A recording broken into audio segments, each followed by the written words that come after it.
minute, Jack. This is a friendly celebration.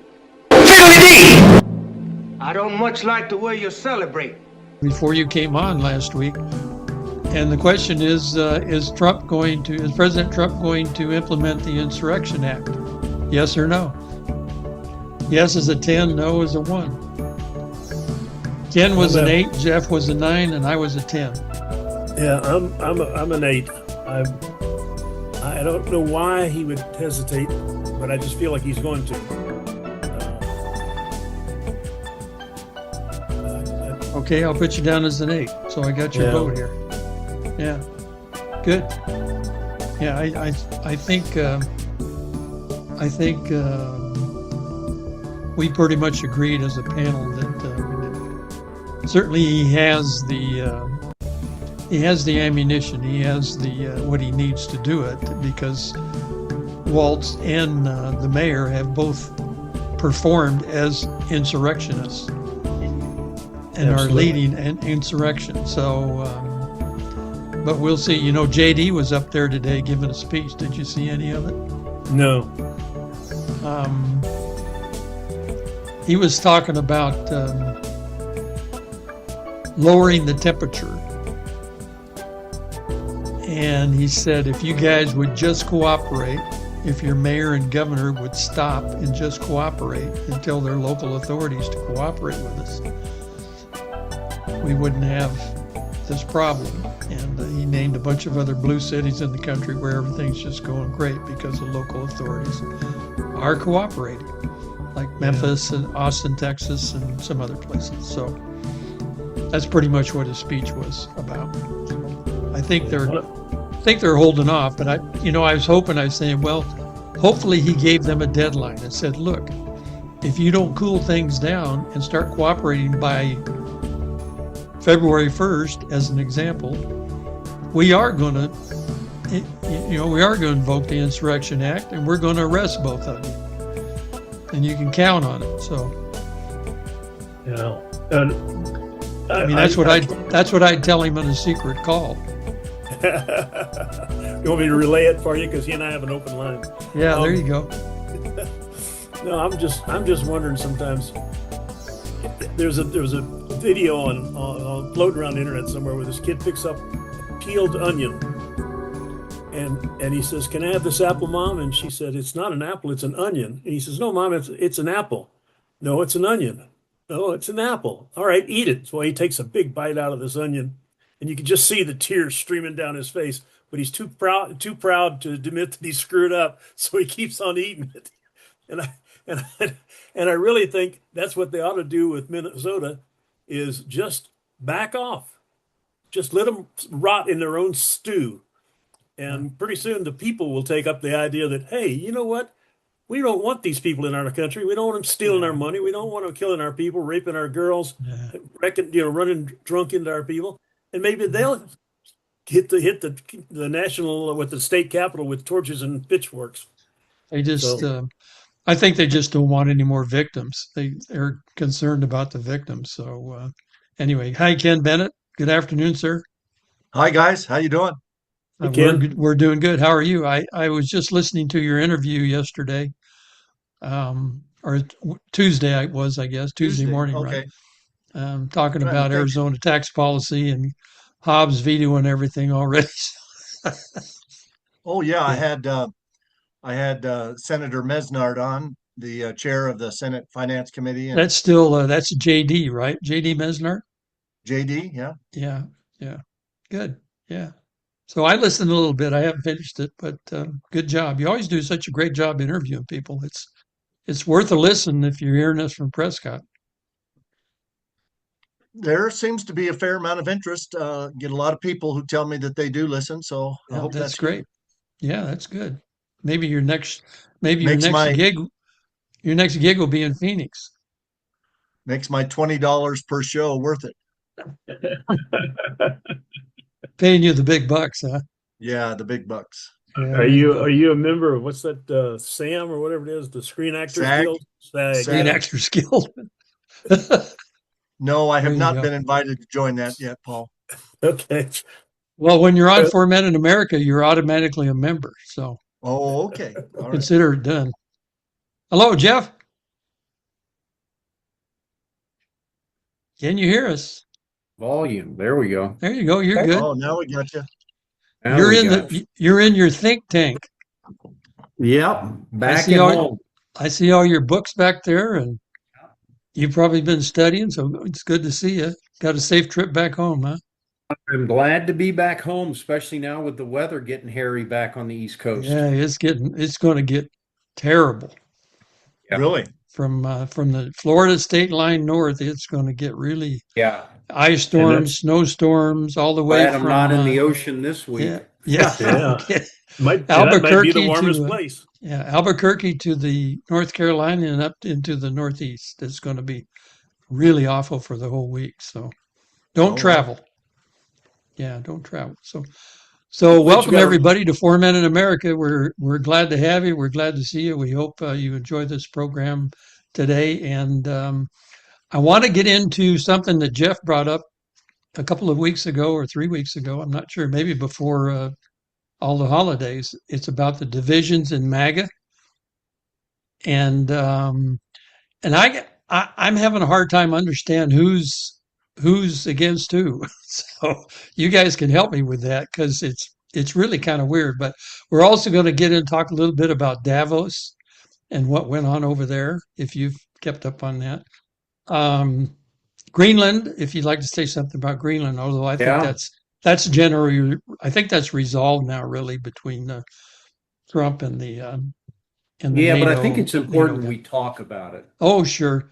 I And do. then I want to get into talking about the church invasion and what happened in the Minnesota church.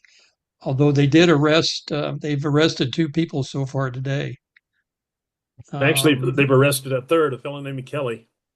Yeah, oh, he good. was the third one. Okay, well, I was counting him as number 2, but that's good because he was the big mouth that was up in everybody's First name face Mark? yelling at him. First name Mark?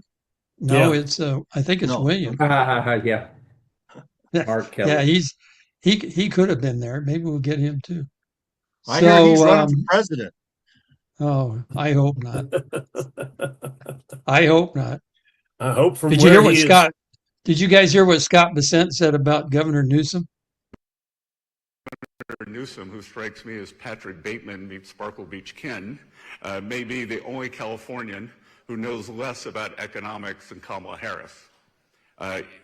He's here this week with his billionaire sugar daddy, Alex Soros, and the Davos is the perfect place for a man who, when everyone else was on lockdown, when he was having people arrested for going to church, he was having $1,000 a night meals at the French Laundry, and I'm sure the California people won't forget that.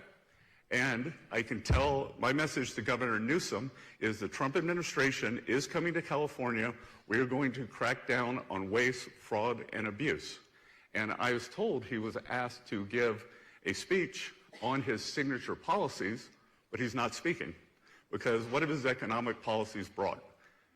Outward migration from California, a gigantic budget deficit, the largest homeless population in America, and the poor folks in the Palisades who had their homes burned down. He is here hobnobbing with the global elite while his California citizens are still homeless. Shame on him. Right in front of the he whole would be crowd. correct. In front of the whole crowd too. Yeah, it's pretty embarrassing. So anyway, that's some of the things I want to get in. I want to make a public service announcement. There's a new website, a new DHS website that I saw come up today, and I looked at it. It's called WOW.DHS.GOV. And you can go there and pull up your state, and you can see some of the criminals, illegals they've arrested in your state. And it gives you the whole list and pictures and what they did, et cetera. So that's good. And also there's a new tip line, 866-DHS, the number 2 ICE, ICE. So if you have any tips about illegal aliens, please feel free to call, because the easier it is for these people, for our ICE agents and people to get these people out of here, the better it'll be for America, and it'll be on the neighbors and neighborhoods. This crazy Sometimes my stuff. kids act like illegal aliens. I wonder if I could call to get them towed away. Yeah, well, there's the tip line, Jeff. So okay, let's get into divisions in MAGA because I don't Yes. quite understand. I know quite a bit about Candace Owens, and I know for your guys' information, and you may have heard some of this stuff. Number one, she went on a rant for probably a good 2 months or more, talking about Macron in France, that his wife was a man. She's convinced that his wife was a man, and she went on about talking about that for 2 months. She even put together a couple documentaries to explain her position, and then she got into talking about Charlie Kirk's wife and how she believed he was assassinated by Mossad, the Israeli secret police. And recently, I saw Tucker Carlson and Megyn Kelly talking about Mark Levin and how Mark Levin is taking the insanity route or something. You can't quite figure out what's going on with him either. So I don't know about all this. I mean, I don't know who's against who, and who's in what camp, or because there's a lot of questions about Tucker too. So anybody wants to jump in and spill any information that they know or make any comments, please feel free to do so. Yeah, I've thought a lot about it. Actually, the big leaders of the two branches, you've got Ben Shapiro and group on one side and Tucker Carlson and group on the other. And that is, I think, the representation of the split. And when it comes down to it, the greatest area of split is over Israel.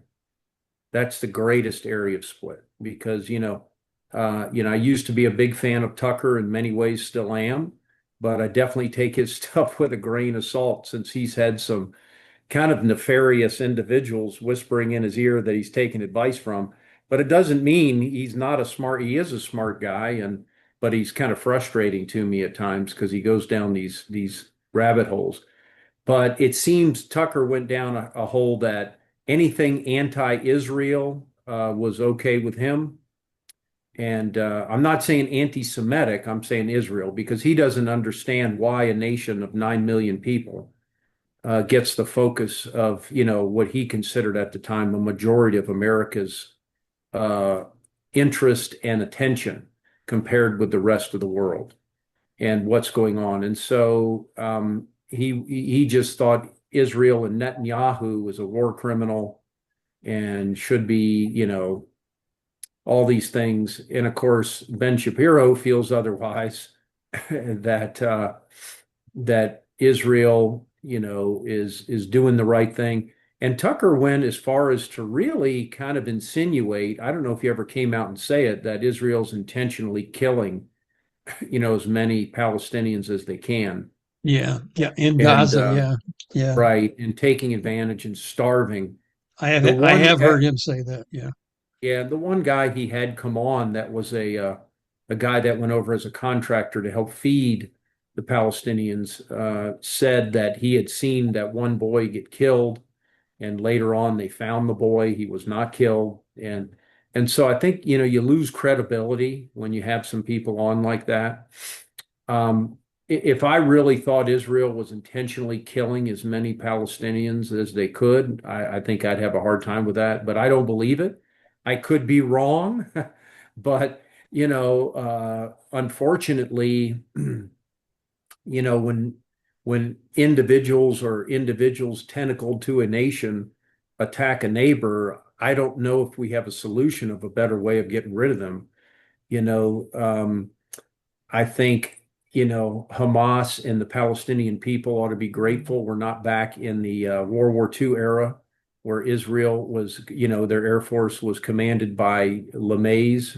I think that was his name, LeMays, if I'm pronouncing that right. Would have had no problem firebombing the whole place. I mean, he was brutal in his response, but some people think necessary at the time.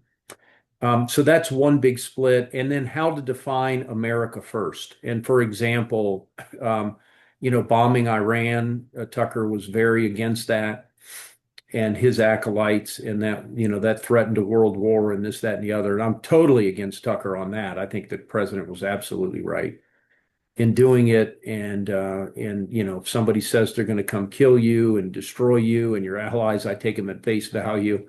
And we want to handle them when they're a small sapling, even though Iran's not a small sapling. And then, of course, Venezuela, what we did there's a big difference on we should be focusing with America first. And while I'm on this, and then I'll open, I won't say any more on this topic, but you have those, Tucker came out and said, now that we went into Venezuela, there's no moral finger pointing if China goes into Taiwan, or we can't say that Russia's bad for going into the Ukraine. And, and he had a whole podcast on that. Now we just got to admit there's a time of empire. And of course, my response to that is if Taiwan was opening up their prisons and dumping fentanyl into the mainland and shipping drugs in, it would take exactly 1 week for China to just go in and just take them all down. And there is no moral equivalence between what we did in Venezuela. And if I live in a gated community homeowners association, and the kids 2 doors down or their dad is selling my kids drugs and intentionally messing up my yard and doing bad and nefarious things, I'm going to put an end to it, and we have shown weakness by not doing much over there. And if we're talking about bang for buck, getting things straightened out in our own neighborhood is what's it. And then the last thing I'll say on this is the divide is a lot of the horseshoe right, and the Tucker Carlson are using equivocations of the lessons we've learned in Iraq and Afghanistan, that we can't go in and look what we've learned. And I would call that complete ignoramus talk, because, Iraq and Afghanistan have never had a middle class, are not Western Christian nations, have never had a democratic republic, and the majority of the people really don't care. And Venezuela is totally opposite. And if we were able to take, and I'm not saying we should go in, but people using the lessons of Iraq and Afghanistan and applying that to Venezuela are sorely misled. And that's what I have to say about Yeah, that. they're just, I think, and Jeff, I think they're just overlooking too many of the facts to draw the conclusions they draw. Right. Yeah. And of the facts that you just stated. So go ahead, Ken. You want All to right, say there's my something, Paul? rant. Yeah. Good job. Anything? I have to say, I don't spend enough time listening to the different factions or leaders of the factions. I really appreciate what Jeff said, that kind of simplifies it to 2 groups and 2 kind of leaders. But I probably haven't listened to Ben Shapiro more than a couple of seconds on a, news article or something on Fox or whatever. So Understand. What's the saying? Better to keep my mouth shut than open it and erase all doubt as to how foolish I am on the issue. Okay, Paul, anything? Well, yeah, no, I'm kind of with Ken on this. So this is, I've heard talk of the split of the division, maybe more than split, just the idea of America first. And this is where I hear the difference is one side is saying America first should be done this way, and one side saying America first should be this way. So it's not so much of a schism as it is a branching of ideas and ideals. I've heard, words like going into Venezuela. What does that have to do with making America great again? Well, it keeps 100,000 of our people from dying every year. That makes America a little bit greater. Yeah. Taking Maduro out and shutting off the CCP's bases that they were trying to build in Venezuela on the Atlantic coast. That does something. Taking the oil from these tankers and using it for good. I'll use the term good, but it's not only going to be used for good, they're going to sell it and theoretically give the money back to Venezuela to adjust and upgrade their lifestyle, the people of Venezuela. But in the same time, that oil, that some of which was going to Cuba, some of which was going to Iran, and some of which was going to China, is not going to those places anymore. And so, if you can take, the enemy of my enemy is my friend, kind of thing. So if oil that Chavez, Maduro was, well, Chavez and Maduro's big daddy, is sending to our enemies and cutting off that oil to our enemies is going to help make America great. If not by actually elevating us, but by lowering the standards of our enemies. So we've got China, for instance. Something I've read recently was that China is faltering economically, and by having the oil reduced, the amount of oil that's being reduced to them will just exacerbate their financial problems. So that's good. It also takes their mind off, maybe off of Taiwan, from as a target. So I see a lot of good in what the president's doing, and I think is what the split has become is, like I said, two branches just having a different viewpoint of what they believe the president should be doing to make America great again. And the man is human. Yeah. He doesn't sleep, and he still only has 24 hours a day to do what both sides want him to do, which is kind of trying to shoe the horse while you're riding it, kind of thing. Yeah. No, go ahead, Jeff. Well, I think we need to keep in mind that both factions are really dug in and starting to dislike each other a lot, and that's going to cause a lot of friction. And my point is, I'm hoping that can be softened somewhat because we have the same vision of what we want for America. It's just two ways to get there. I happen to agree more with the Ben Shapiro side than the Tucker Carlson, although I think Tucker has a lot of great points about, if we're going to spend this much time and money in Ukraine and other places, what about Baltimore or Chicago? And of course, the president's trying to do that as well. Yeah. But you had mentioned also Candace Owens, and the one comment I had there is, look, if the most important thing you are doing is trying to call out Macron's wife and what sex she is, I mean, come on, is that really helping? And look, the thing that I really don't like is, after Charlie Kirk's assassination, that the whole nation kind of gathered around and there was a Christian revival going on and real movement. And what Candace had a large part in doing is shedding doubt on who really killed him. And instead of everybody circling around Charlie Kirk's widow, Turning Point, she accused insiders within Turning Point, not just the Mossad, but they might have had something to do with it, and a lot of doubt. And it took the focus off of this Christian revival and really turned it toxic. And so whether that was her intent or not, that was the fruit of her labors. And so I think, if it ever comes out Turning Point did have something to do with Charlie Kirk's assassination, which I don't think they did, I will repent of scolding Candace and what she did. But I do think, it's easy to ask questions.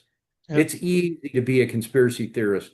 But the problem is when you do that to garner clicks or, whatever you're doing and to stir the pot, and it takes the focus off or slows the vehicle from going in the right direction, you're going to have responsibility for that. And I think it's really sad. And she's so popular that too many people are afraid to say something. But I know people very close to her that don't want to lose her friendship, but just think she's gone totally off the rails. Yeah. Who is she, by the way? Who is Candace Owens? Candace Owens started Blexit. So black exit from the Democratic Party. And she was a member of Turning Point USA with Charlie Kirk for years. Okay. Yeah. Yeah, she And worked it's in Turning huge. Point. Yeah. Huge Yeah. following. Yeah, she has a YouTube show, I think. And does a lot of good. But I think in Yeah, this case, you know, yeah, agree. again, yeah. Okay, good. Is that horse dead, or do we need to beat it some more? We Well, started beating it. yeah, the central crux is foreign policy, and that's centered around Israel, and that's Yeah, yeah, the yeah, big battle right now. Yeah. yeah. Well, as far as America First, I just think back to the Monroe Doctrine and how that unfolded and how it's unfolded now. And to me, that is America First. That you take care of your own hemisphere, and it's pretty much come out of Davos now. One of the news networks was saying, well, what Trump's saying is we have our hemisphere, Russia's got their sphere of influence, China's got their sphere of influence. Just stay there and make things work and take care of your country, and we'll all be fine. So I think that's a good message. Okay, so let's go on and talk about. I wanted to give you guys something. Oh, I don't know if you heard or not, but Congress, the House of Representatives, has passed all 12 regular order budget bills. Yeah, I saw that. Yeah. Okay. First Now, I time don't in know. how many years? Oh, Long it's time. Since Long 54 time. or something. Yeah. Now, I don't know. I have no clue where the Senate is and where Thune is, and I've been researching that and trying to find out, but I don't know what he's doing over there. So that brings up all the stuff about the filibuster and everything else. So we'll That's right.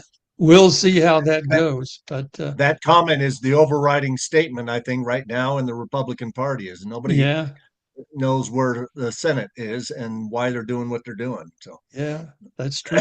Yeah.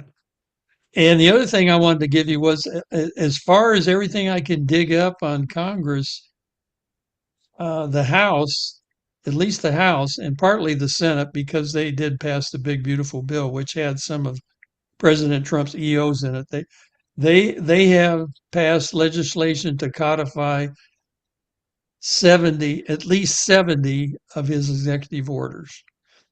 Good. He's written 240. So but it's 4 7s So, are 28. So he's so I'm still not retracting my oh yeah, I'm article sure. of Yeah, yeah. We abolishing didn't. the legislative branch till Yeah, later, till they get to 150. yeah. Well, we only gave him a 5.5. So on our scale of questions. And what else do I have for you guys? I think that's about it. So let's go on and talk about. Let's go on and talk about. Oh, by the way, Paul is an 8 on the Insurrection Act. You guys, Ken gave it a 9. Jeff, you gave it. Ken gave it an 8. Jeff, you gave it a 9. I gave it a 10. He gave it an 8. So just for your information, he's an Okay. 8 on that subject. So let's go on to Davos. Any comments about Davos and then about Greenland that you'd like to make? I'll let Ken and Paul go. I stole most of the time, but I got plenty after they go. Believe me. Paul, Ken, go well, ahead, Ken. I heard somebody talking on radio today. I don't know who it was. Wouldn't it be nice if we knew why Trump does what he does? Too bad he didn't write a book to tell us all why he does what he does. Oh, He wait, he did. did. It's called The Art of Called the Art Deal. of the Deal. Yeah. And I mean, I love the guy, but why he does some of the things he does, I think, put what he's trying to accomplish at risk, because it just allows too much backfire from people. I mean, But then, you know, if you read the book, which I have not, but if you listen to people who I've have and read say, it. well, and Yeah. you know,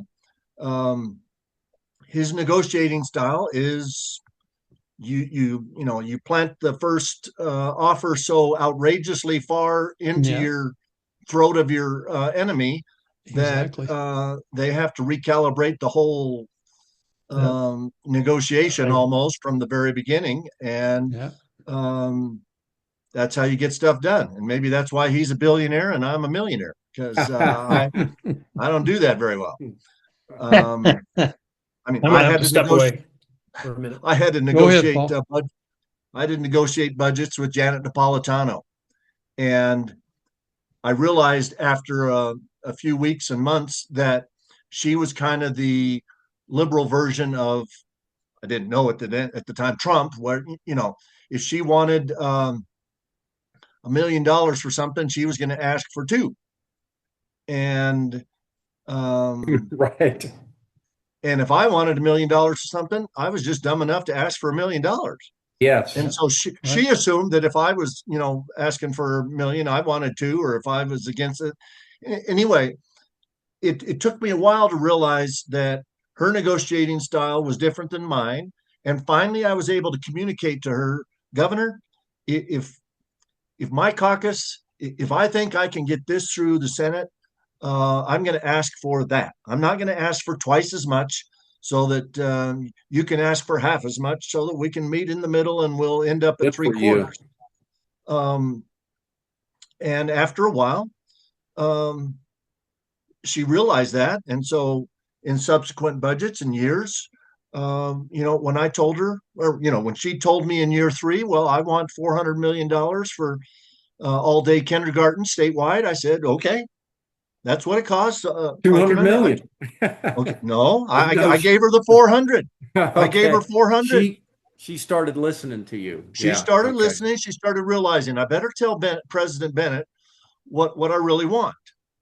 Because what I then said back to her, I said, okay, then I want the state income tax lowered from 7% to 4.9, so that we can be competitive with Utah and Colorado and some other places. And she gave it to me. That's good. And so I just don't think or act in the way that Trump acts. Yeah. Um, I understand, Ken. A lot of people don't, and it's certainly obvious that the Europeans don't understand him. They Yeah, think they don't understand him at all, what he's doing. But and he no, gets I up don't. and he gets in front of him and tells them he doesn't have any. I think that's what people love about him. That I love about him is he gets up in front of the an obviously anti-American crowd in the globalist center of the universe, and tells them they're all full of it, right? And they've been doing it wrong for 50 years. but at And the they same don't time, you they don't don't want to hear tell that. but at the same time, you don't, I don't think you have to tell a longtime fellow member of NATO like Denmark, well, we're just going to take Greenland from you one way or another. Especially when Denmark, Well, is very proud to have said they have put more soldiers in the global war on terror per capita than any other European nation, and they've had more KIAs and wounded. This is according to them, because I have some guys, friends of mine who are former, and they say, hey, we were the Vikings, we know how to fight and all this, that they've been very loyal to the United States in our global war on terror. And they do look at this as a slap in the face. And look, there's a lot of times when I'm like totally gung ho and supporting Trump. I think this was completely unwise. And let me tell you why real quick. What's the end goal? If the end goal is what Trump is stating, that we want to that we want to do the Iron Dome and we want to have troops there and we want to build Golden all Dome. this Golden Dome, okay? There you go. We can already do that. Yeah. We already have a 1951 treaty with Denmark and Greenland to do that. So that is absurd. And so if you really want to take over the nation, that's a different thing. But come and say, look, if you want our continuing support in Ukraine, to me, it's kind of like going to the wife and saying, look, I'm going to slap you silly unless you do the dishes, okay, or whatever it is. And look, you can ruin 100-year-old relationship in one idiotic move. And sorry, I think it's an idiotic move. I do. I think it's just completely unwise.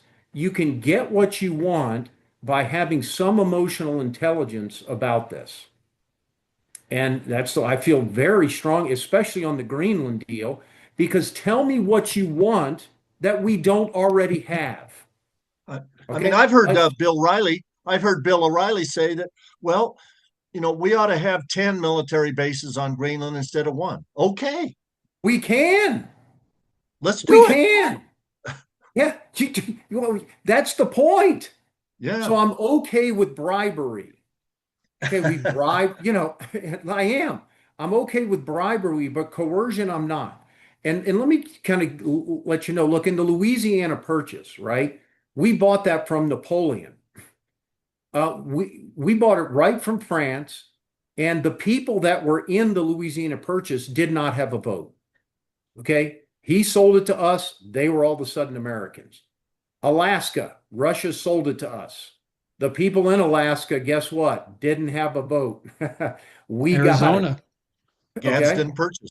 Right. Arizona. They got Arizona because Texas fought a war for them. Right. So, well, the whole United States did. Yeah. I mean, we got the Gadsden Purchase when we had, went down and took care of business. But my point is that these things can happen without the consent of the people. But in the case of Greenland, I would say it's different, because as of 2009, Greenland has become an autonomous kind of zone of Denmark. And so the people are self-governing there, even though it's kind of like a protectorate. And so I do think legally, to make this happen, you'd have to get the approval of Denmark itself, approval of the people of Greenland, and a treaty within the United States, which takes a 2/3 vote of the Senate. A lot of our states, just like Texas, didn't come in on a treaty. It came in just with a vote of Congress, and it came in. A lot of the other places came in with a treaty. I do believe this would take a treaty, and I don't think you're going to win friends and influence people with the approach that Trump has had on this particular. Look, and I'm just saying, I'll come down on him when I think he does things in an inappropriate way, and I will cheer for him loud, like Venezuela and Iran, when he does it. But that's the only way I know how. And I'll just be the devil's advocate and say, I think you saw a version of the classic Trump negotiating style, where Sure. he went into Greenland with an absolute fantasy and presented that to him, and then I thought it was really good in Davos. What he did was, when he talked to the crowd, did you notice he rehashed the World War II? What happened in World War II when Denmark came to us and said, "Hey, we can't protect Greenland from the Nazis. Can you do it for us?" And we said, "Yeah, we'll do that." We agreed, and then he was right. He was right about that, and he was right about when he said, "Yeah, we gave it back to him after World War II. We handed it back to him, that right to defend it, and we shouldn't have done that." So I think what he's ultimately argued for is the sole right of the United States to defend Greenland and to put in anything that we need to do that, because And I'm going to kick back on that, Don, to say the Treaty of 1951, in which that was the understanding, you get it back and we can do all of that. So I think read the treaty. And I admit I haven't read that treaty and don't know anything about it. It's not included. But let me also say, look, I'll tell you what is also bad form. Okay, Trump is very worried about what the Supreme Court's going to do with this tariff ruling that's coming out. And I think it's going to take the knees out from under his whole tariff program. and using tariffs as a weapon for Europe if they don't support us in giving Greenland. At the time, the Supreme Court justices are considering to support what Trump did with the tariffs for the last year is a very unwise move. Because if I was one of the Supreme Court justices leaning on trying to figure out a way, because it will hurt America if the Supreme Court does undermine Trump's ability to use tariffs. But if I was a Supreme Court justice and he started wielding that club again, which is squarely in the purview of congressional powers, not his, I would just say, I've had enough. You can't do that. And I just think it was very unwise. It's pretty obvious. I think it's obvious to me that the Supreme Court is absolutely divided now on how to handle this tariff thing, because they've been talking about coming out with a decision now for more than 2 weeks, and they keep putting it off. So we'll yeah, see. And there's good reason why, because they know it's going to be a Well, grenade in the room. I think we all believe that if they say it's unconstitutional, they're not going to say pay all the tariffs back. That isn't going to happen. That's not going to happen. We all know that's not going to happen. So, I mean, that's my opinion, but I don't think that's going to happen. So, and then we'll move on from there, because there are some tariffs that he absolutely has the right with, like an aluminum tariff or a steel tariff or specific commodity tariff. He can do that. He has the authority to do that already. Yeah, to do so. Right. Yeah. So all those things will stay in place. So anyway, okay, Greenland, Davos. How about let's talk about the church invasion, because I want to hear what you guys have to say about that. And I'm sure all of us, being who we are, we're quite upset that that happened to a church that is in process, that the congregation was in worshiping, and these people came into their church and violated their freedom of religion.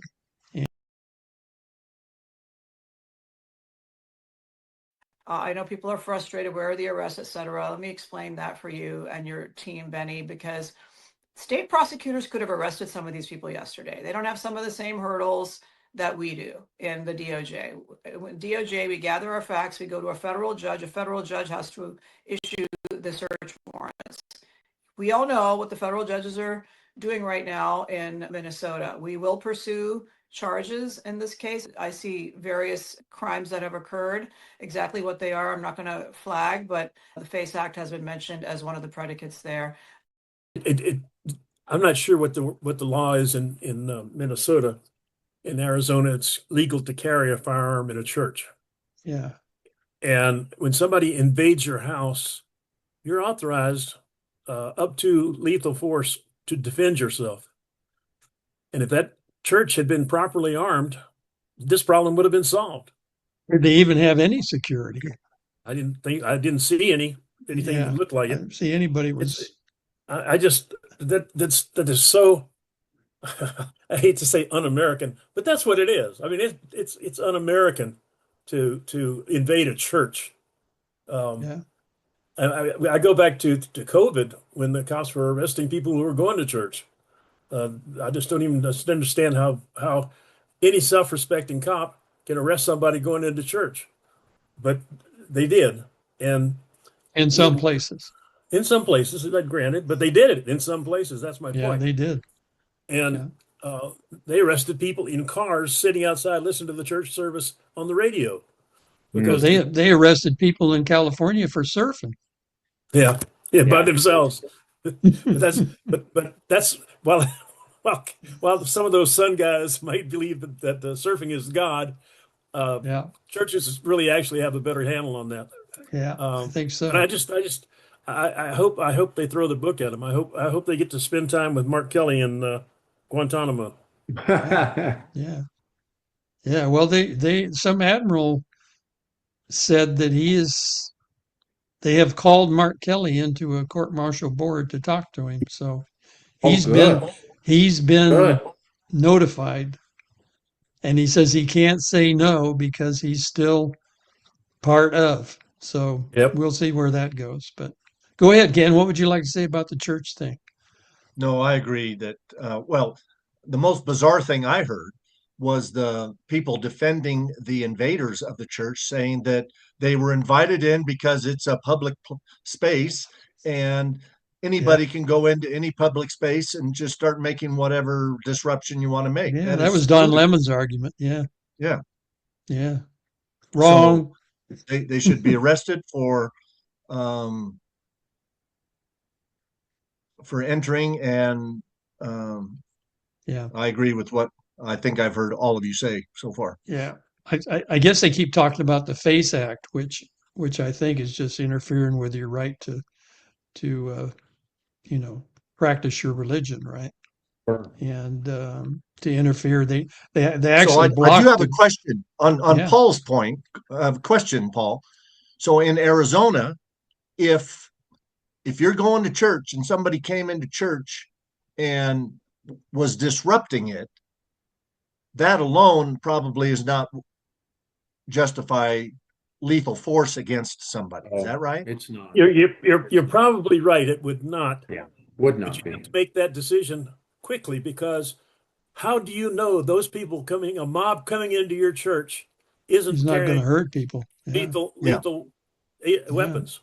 I mean, Yeah. look what they did to Jake Lang. They stabbed him when he was trying to do a pro-ICE protest, a counter protest to the anti-ICE people. They stabbed him. Fortunately, he was wearing armor, personal body armor, and it didn't penetrate his interior. But you don't know when somebody comes kicking in your front door if they have good or bad intentions, and hesitating can cost you your life and cost you the life of your child and your wife and that sort of thing. And Well, I'm sorry. I guess I'm kind of asking out loud. It's my understanding that lethal force is authorized if you, by a Believe reasonable your man life is in standard, danger. by a reasonable man standard, believe that your life is threatened. Well, and And you're right. And you're right.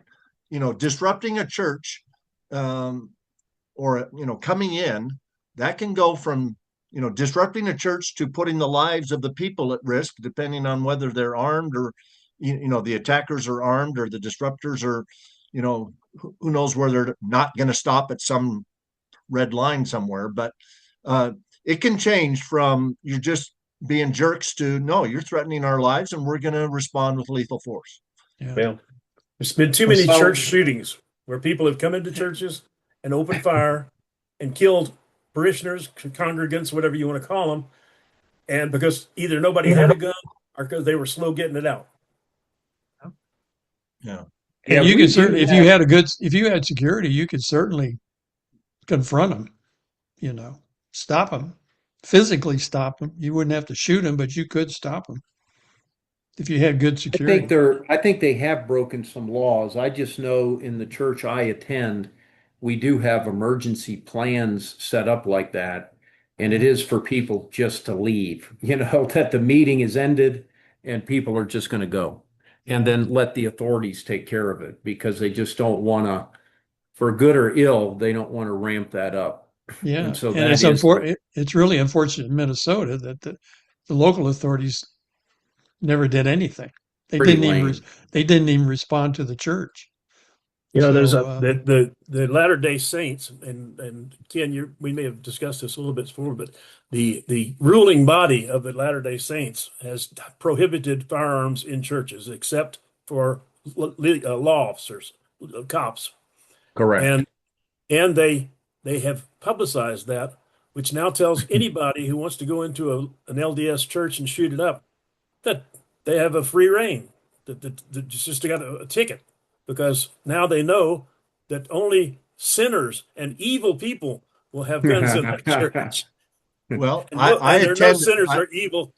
I attend an LDS church, and my Glock is right out in the truck. And that's a long ways away when somebody's in church with you. do you guys have deputies or police officers Not at your to- services? Yeah, we do. We have a sheriff. We have two I'm sorry, we have 2 Wildwood police officers at our services on Sunday. Is that by a contract between the city or the county and the church? They Or is that just do it. because they happen to be members of the church? Or They're in uniform, so they agree to do it. They're posted there by the chief of the Wildwood Police. So, and then they train. Does every church in town get that service? Boy, I don't know. I don't know the answer to that, Ken. Don is special, Ken. They're after Yeah, Don. yeah, we're Yeah, special. well, you know, Don's a wherever, TV wherever personality. Wherever Don is going to church, I'm bound to come because I know somebody's keeping him safe. Live Oaks Community Church. We have a good security team, but I've never been convinced that they're actually training for certain events. That's what alarms me. I don't know if they train, if there are people that know what to do when they need to triage somebody that's severely injured. Do we? I know we have armed people, but how are they going to react when somebody comes in? You just can't hand somebody a gun and assume that they're going to do the right thing when somebody comes in the door, right? I mean, that's need a to be big trained. You need to be trained. Yeah, and then you If got to my train life together. If my life ends while I'm at church, I'm Yeah. feeling pretty good. Well, I'm that's feeling pretty good about my eternal destiny. Yeah, some people feel that way too. Yeah, yeah. yeah. No, I understand that. Yeah. Eventually, the LDS Church may change and assign certain people. Right. I think it would probably take a couple tragedies to get to that point. What do they? but Well, they don't let anybody come into the tabernacle. Temple, no, No, not the temple. in Salt Lake But the City, churches, yes. you can't just walk into the Mormon Tabernacle Temple. I know that for a fact. That would be a no. But I don't think they're defending those by lethal force. No. Basically, you don't go in because you don't show a little 2-inch piece of paper that has your name and a number on it saying that you're allowed in. You pay your tithes and offerings and you comply with most of the teachings of the church, and so you're invited to be in the temple. But it's certainly not an armed defense at the front door of each temple. You don't think they have the first division there, huh? No. We're surrounded by the 101st Airborne. Try it. Yeah. So, well, it was an awful thing to watch, and I'm glad they're arresting people, and I'm sure there'll be more arrests too. Now, I did hear, I don't know if you guys heard, I heard that some magistrate judge who is a judge appointed by a federal judge gave Don Lemon a pass the first try at arresting him. He wouldn't sign the arrest warrant. So now they're going to find a federal judge, or they're going to take it to a grand jury because they're going after Don Lemon because they know he was part of it. They should. Yeah, They should. the video they have is pretty definitive. So okay, guys, is anything else you'd like to cover today? Anything you want to talk about? Just one more thing on that, and that is the woman who put that assault together posted her success on Facebook with the names of all the people who were with her. So yeah, and they probably got her cell phone now too. Oh yeah, yeah. All the texts and texting everybody. They probably got all her communications with Don Lemon and everybody else. So, yeah. And I was so happy to see. I don't know if you saw that guy, that William Kelly. Did you see that loudmouth? What he was doing in that church? Oh my God! You got to see that video. It's terrible. I mean, what he was doing, getting up and screaming at white people up in their faces that you white people are privileged, and this is a white guy yelling at him, right? And some of them look at him like, "Are you out of your mind?" But he just wouldn't stop, just yelling at the top of his lungs. So okay, guys. Well, anything you'd like to cover next week? Any big topics? Just play it by what happens in the next week, because a lot of things happen every day. So yeah, we don't have to run out of subjects anytime soon. Yeah, I don't think so. Yeah, that's right. So it's good to see all of you. Thanks for coming on. Good to see you. Thanks, Don. Thanks, Ken. Yeah, and we'll get this out to the people tomorrow. And this is 4 Minute America. Thank you all for watching, and thanks Paul, Ken, and Jeff for joining. and we will see you all next week. God bless America. Yes, sir. Adios.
If you want to change the world, start off by making your bed.